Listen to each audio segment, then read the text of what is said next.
Thank you. We're flying to Hobart to visit Richard Flanagan at home. It's a busy Friday and the various logistical hustle and bustle of squeezing in a day trip is a bit tricky. But it's Richard Flanagan, literary legend, Australia's most recent Booker Prize winner. And Tasmania is central to his work. His publisher is even referring to his latest book, Question 7, as a love song to his island home. So speaking to him on home turf feels especially meaningful. We stop for pastries on our way from the airport and walk the last 15 minutes or so to his house, working up a sweat from the surprisingly warm Hobart sun. God, it's a beautiful day, isn't it? Yeah. Wow. He's put witches' hats out on the street to make it easier for us to find a park outside his house, and we scoop them up and carry them in on arrival.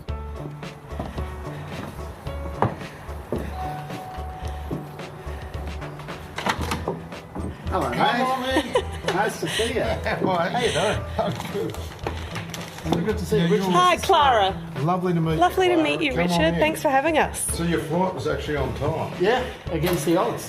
Do you want a cup of tea first or a cup of coffee? I would definitely have a couple. From Schwartz Media, I'm Michael Williams, and this is Read This, a show about the books we love and the stories behind them.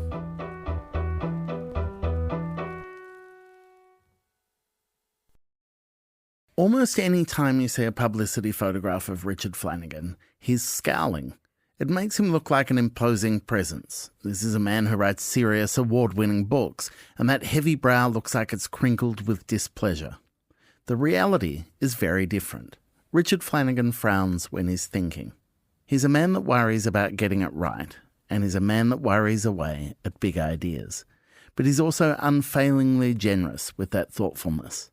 And unfailingly generous with his home, it turns out. Our pastries are added to a massive pile that's already waiting on the table when we arrive. Look, I've just realised something.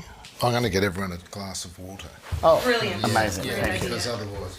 Thanks, Richard. It's an odd book to talk about this because it's sort of personal and normally you can be glib, but suddenly it's not really a question about your book but about your life. So it's taken me a while to know how to respond quickly and adroitly. We admire the view of the mountain from above the kitchen sink, the lovingly tended garden, the wood stove making the whole place toasty warm, and we make our way into the living room. The couches are super comfortable, and at all sides, floor to ceiling, are the most stunning bookcases. Enviable, gorgeous bookcases, packed with delights. I might kick off with the bookshelves, actually, because you've got the beautiful passage about your dad visiting you and looking at your bookshelves, which, you know, we're here in the room. One day my father visited me and he noticed my bookcases. Do you need all these books, he asked. Doesn't the library have them? I really love that description. And I love how much this book is a return to your dad. It's many things in this book, but one of the things is the love letter to your parents. Oh, that's very true. Yeah, it is a homage to my parents, and I guess I wanted to hold them close, and the only way I had to do it was with words. The passage about the bookcases, it goes to the heart, I think, of trying to recapture this world that I feel is entirely lost now, as though some vast revolution came along and destroyed it all. But he had very little interest in possessions, and he had a great passion for the written word. But he saw something vulgar about accumulation and possession, and I've always felt a strange subterranean shame ever since about my books. I guess during COVID, I began to think a lot about what it is to live and why we live and to what end. And I think these questions began to really absorb so many people, when you see it now reflected in all sorts of things, and it's happening globally, from the Great Resignation to the lie flat movement in China, to people abandoning one life in cities for the idea of another life outside of them. And everything is animated by this question, what is it to live? And I don't know why, but this made me think a lot about my early life and a world which I think has largely vanished now. A material world, and with it a spiritual world. And thinking on this, I was thinking about Nabokov's Speak Memory, because the whole setup with that is he's describing a world that existed before the Russian Revolution, and the only way he can touch and hold it is with words. And of course it's very clear in that he can't even return to that country, far less to that time. But in a sense, we've had an equally devastating revolution, except it's silent and invisible to us. And there's been these extraordinary changes wrought to the natural world and also to the human world. And we pretend that it was a natural progression, but I think it was actually a very violent rupture.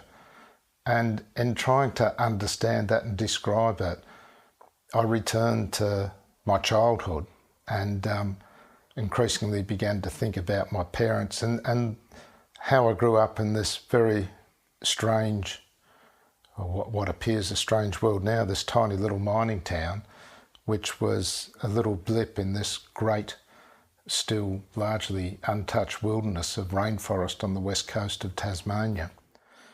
And the more I thought about that too, it had always struck me as the strangest coincidence or fact that I only really exist because of the atomic bomb being dropped on Hiroshima, because my father was a slave labourer in Japan at the time. He was only about 80 miles from Hiroshima when the bomb went off. And without that bomb and the subsequent bomb on Nagasaki, all those tens of thousands of dead, my father would have died. He was pretty close to death at the time. And I wouldn't exist. And I slowly began to think about the way we're created by chance events and how those chance events in turn have their own history. I wanted to write the book as a sort of daisy chain of events, and I wanted to place my life as being one in which was created by stories and in turn leads to this story in the form of a book. I hadn't read the thing before about the influence of Tasmania on H.G. Wells for War of the Worlds. Yeah. It's not the only significant Wells link in this book. In fact, in some ways it's an incidental one. But can you describe to me, why is Wells such an important figure for you? Well, I'd long known that Wells was inspired to write War of the Worlds because of the terrible story of the fate of the Tasmanian Aboriginal people.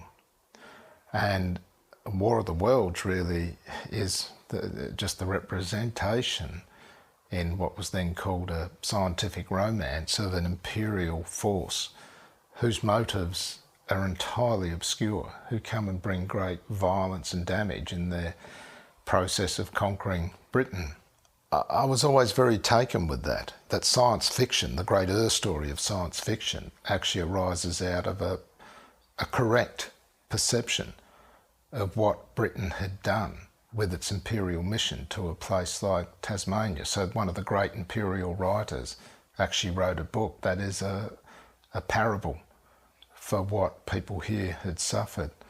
But then the connections between H.G. Wells and, certainly my story here don't end there, because he wrote another book a decade or two later in which he invented the idea of the atomic bomb. And he wrote that book after a young woman called Rebecca West had fallen in love with him and he with her. She was then 18 years old and he's middle-aged.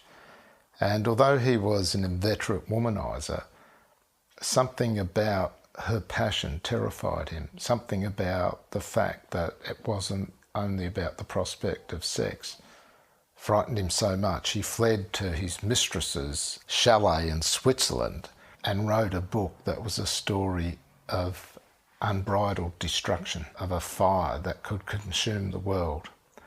And the mechanism that would ensure that he called the atomic bomb, which he described in great detail and which was founded in recent discoveries about radium. And this book was dismissed by the Times Literary Supplement as porridge and wasn't regarded as one of his memorable great works, and rapidly vanished. But for some people, this description of this weapon was so compelling, they returned to it again and again. Winston Churchill was fascinated by it. And so too was a Hungarian Jewish scientist called Leo Szilard. And it was because of Wells's description of an atomic bomb that in 1933 he came up with the idea of a nuclear chain reaction, which is the basis from which the atomic bomb springs. And so it's often said, quoting Auden, that poetry makes nothing happen. And yet it's also true to say that a novel destroyed Hiroshima and Nagasaki and remade our world into the shape we have today.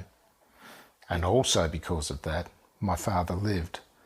And I'm here talking to you here today, Michael, and whoever's listening to this is listening to it.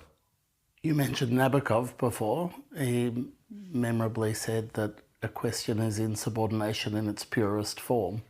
Are you trying to be insubordinate in the questions you're asking here? Is this you trying to shake things up to make sense of the world? No, I pursued my fancies as I found them, and I wished to hold a past that was precious to me in the present and going into the future. And I wanted to say certain things that I wasn't sure I would get the chance to say ever again. I had an unfortunate episode where I was given a prognosis that wasn't hopeful for my health. And I thought I only had a short time. And there were things that mattered to me that I wished to understand, and I had to get them down quickly. And in consequence, I wanted a style and a form and a technique that could say many, many things in a small space that I could write in a short time. And I thought that I would organise the book around an idea of lightness. And I began taking things out, so I would write things, but I would take more and more things out, and then I would take them out before I'd even written them. I'd conceive of them. And what I discovered was the more I took out, strangely, the more there was on the page, that the more existed and the more compelling it seemed to me to become. And it allowed me to make great leaps.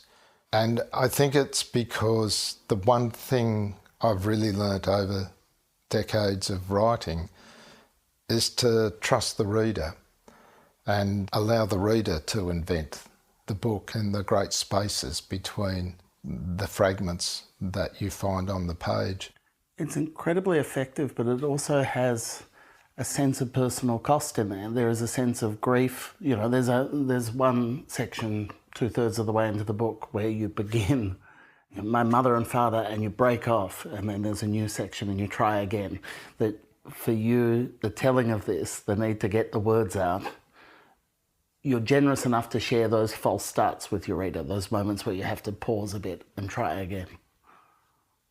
I guess I was always fearful as a writer. I always sought to persuade the reader with another image, another tweak of the story, of character, something to persuade the reader to keep their eye to the end of the paragraph, to turn the page. I never felt a reader owed me anything. You know, if they've opened the book, you have to give them every reason to get just to the bottom of the first page. But I didn't feel fear this time. There were things I wanted to write, and to write them in a way that would matter to the reader. They had to be as truthful as possible. And to be as truthful as possible, I had to find a very simple and clear language.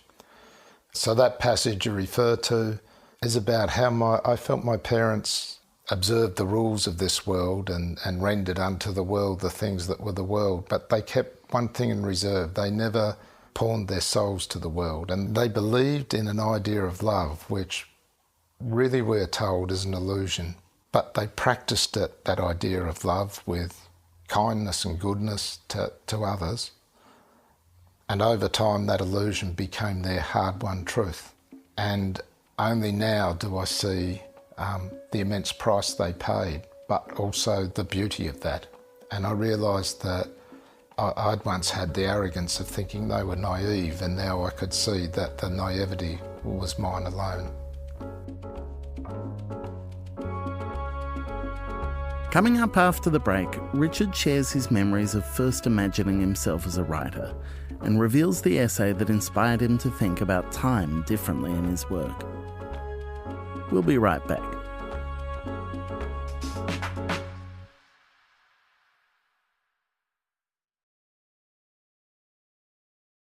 In its combination of genres and approaches, bits of fiction and memoir side by side, Richard Flanagan's latest book, Question 7, is a bit of a departure. It's certainly his most personal book yet. It's a book that takes in the sweep of 20th century history and its tragedies, from nuclear annihilation to the massacre of Indigenous Tasmanians.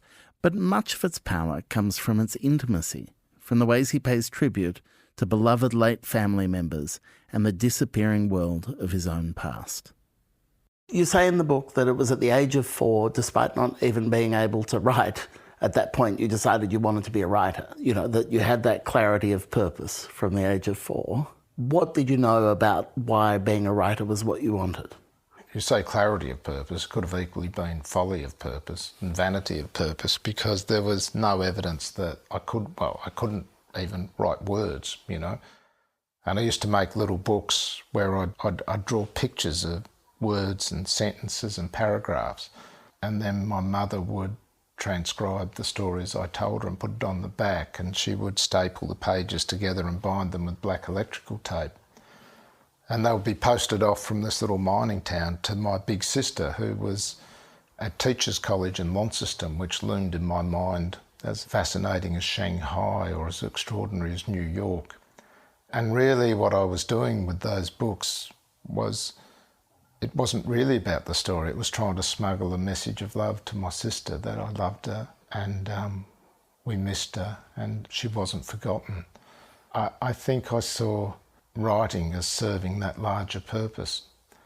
My father's parents were illiterates, my grandparents were illiterates, and I think he understood the power of the written word, the way that in those 26 abstract symbols could be liberation as it had been for him, but equally without it could be oppression as it was for them.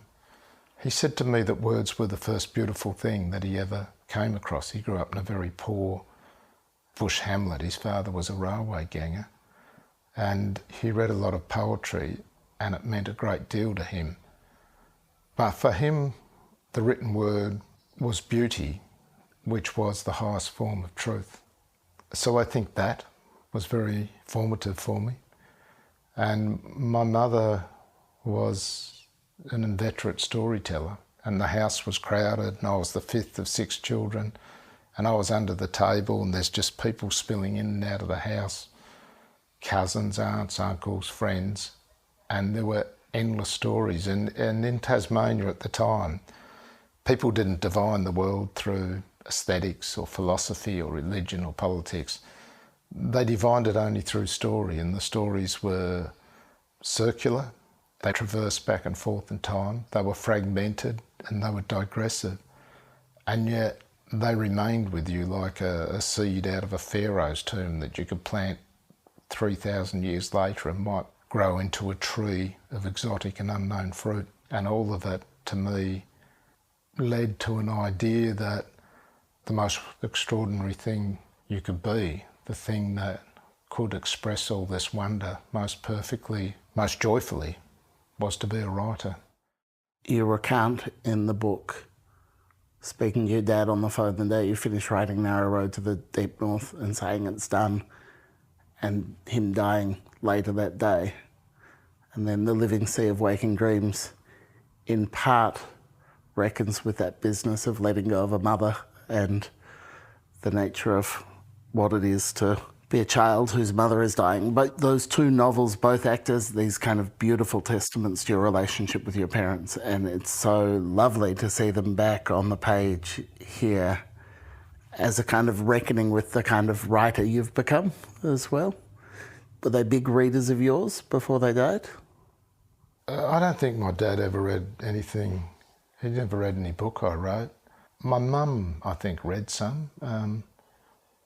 That never worried me. You know, their concerns were that you were good to people. My mum got excited about the booker and bet her entire pension on it, which greatly distressed the family because I was long-listed, then short-listed, but it was very clear to all of us that this had been some error and that I was going to be found out. And so, you know, my sisters had to go and see her and say, look, it's wonderful, but he's not going to win, you know, so don't do this. But she did it, and she was strangely proven right. You have written 2 novels and a book of non-fiction since you wrote The Narrow Road to the Deep North. But in many ways, at least in terms of the inciting incident, the kind of spirit of this book, it kind of arrives in the world almost feeling like a rejoinder to that award-winning work of fiction. That you've told this story that your father's presence is there on every page in the novel. How hard did it feel to remove the barriers between him and your reader this time around? There's a sort of a vanity we have now that we should know everything about another person, and it seems very destructive to me. There's so much I don't know about my parents, but there's much I don't need to know. What people give to you is what you have, and it's finding meaning in that and seeking to understand that matters, you know. I think everyone has a public life, a private life and a secret life, and the secret life deserves enormous respect, and so too the private life. I guess what I was trying to present with them was also the world that had created them, which here is a very particular world here in Tasmania. They're very much the product both of a society that did understand it committed a genocide, and a society that was a totalitarian country for the first quarter of its modern history, and in which most people are the issue of a slave labour system, either that or of the Tasmanian Aboriginal people, or a mashup of those two things. I think one of the great differences between Tasmania and Australia, and as we've seen with The Voice, you cannot look at that Voice vote and think that people understand that we were a conquered country and we are the issue of the invaded and the invaders. And until we understand what that means, I don't think we can really progress as a nation.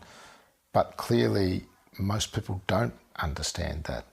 But I think in Tasmania it's a little different in that it was always understood here there was a Black War, that the Black War was terrible and the Aboriginal people fought as patriots, but they lost.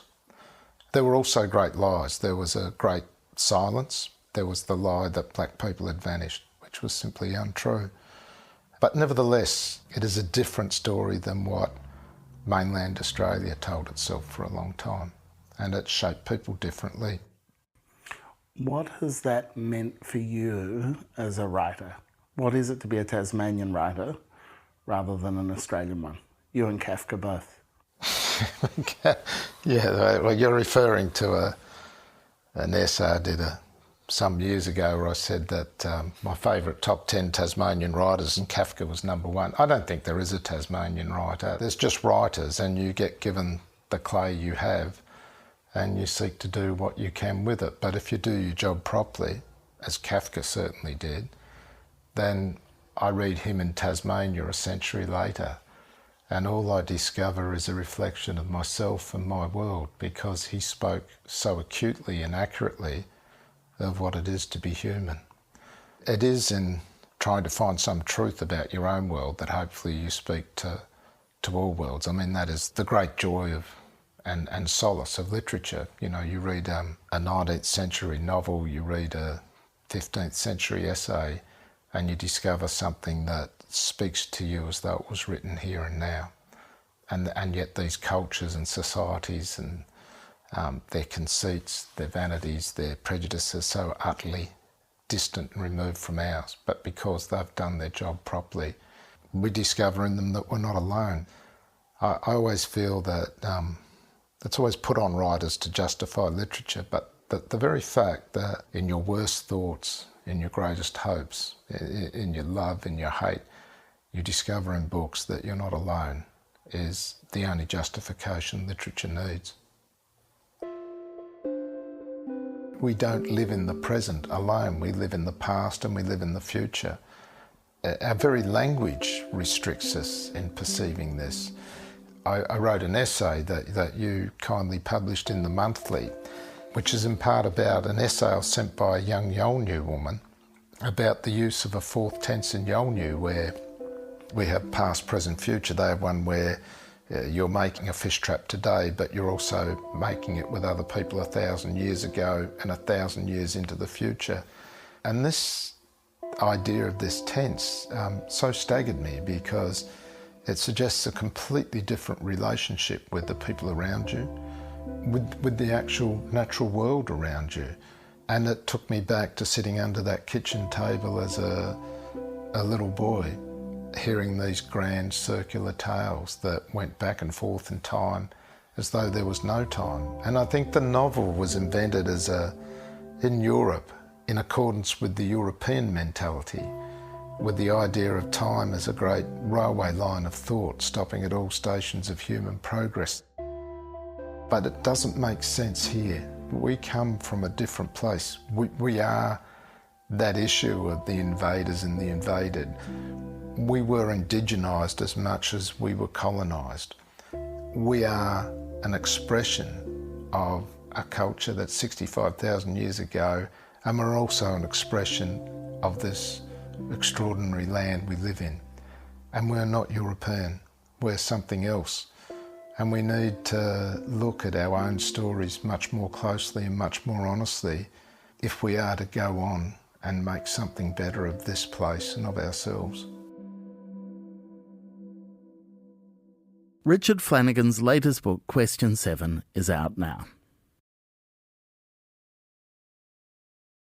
Before we go, and in lieu of reading recommendations this week, a moment of pure joy to share with you. Our wonderful founding producer and Schwartz's head of audio, Sarah McVie, and her partner Jack have just welcomed their first child, Frida McLean, to the world. She is gorgeous and we couldn't be more thrilled for them. And it means one more listener for Read This, which is excellent news. Hooray, Frida, we love you already. Richard Flanagan has written 12 books and you can find them all at your favourite independent bookstore. Or, if you want to listen to them as audiobooks, head to the Read This reading room, apple.co/readthis. There's a link in our show notes. That's it for this week's show. As always, rate, review and share. It really helps. Next week on Read This, I sit down with Gabrielle Zevin, author of the fabulous summer read Tomorrow and Tomorrow and Tomorrow. She shares with us the truth about literary failure. Before, anytime I walked into a bookstore, I was just like, this place smells great.